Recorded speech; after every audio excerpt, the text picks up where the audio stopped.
হয়তো আপনারা প্রশ্ন রাখতে পারেন কি এমন মহাদয় যে নন্দকুমারের নামটা তোমার কাছ থেকে শুনতে হবে। কারণ একটাই, ওই নন্দকুমারের ছেলে গুরুদাস রয় 1772 বাংলায় 1178 মান আজ থেকে 252 বছর আগে এই মায়ের প্রতিষ্ঠা করেন। তাহলে কোন নন্দকুমার?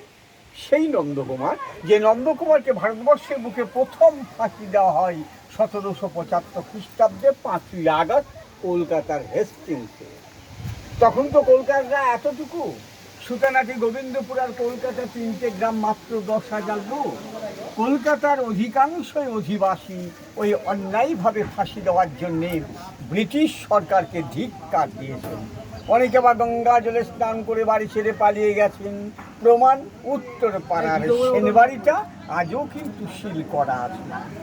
আর এই যে কালীটা আমরা দেখতে, এই কালীটা তো ভুঁই ফুরি আপতাপটি এখানে গজে ওঠেনি। এই কালীটাকে নিয়ে আসা হয়েছিল প্রসঙ্গে বা মতানৈক্য আছে। এক পক্ষের মতে বলে এই কালীটা ছিল মগধরাজ জরাসন্ধর কালী, যেটা অশোক বা বিম্বিসারের আমলের কালী বিহারের। বিহার তো পুরনোষ্টে, নালন্দা বিশ্ববিদ্যালয় অম্ভিপুরু সকলকে পাচ্ছি। সর্বোপরি অতীতে আমাদের ভারতবর্ষ ছিল অঙ্গ বঙ্গ কলিঙ্গ, অর্থাৎ বাংলা, বিহার, উড়িষ্যা। আবার কেউ কেউ বলেন যে কাশীর রাজা চৈত সিং, যেটা বেনারস, ওই নিজের বাড়িতে রাম ইনস্কুপ মাটি খননের সময় এই বিশ্বের অদ্বিত কালীটা পান।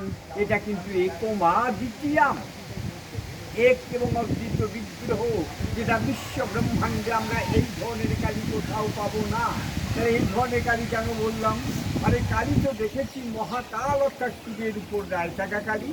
এখানে কিন্তু দেখতে পাচ্ছি যে সাপের উপর যোগাসনে বসে থাকা কালী। আমরা তো দেখেছি 4খানা হাত বিশিষ্ট কালী, এখানে গিয়ে দেখে এলাম 2খানা হাত।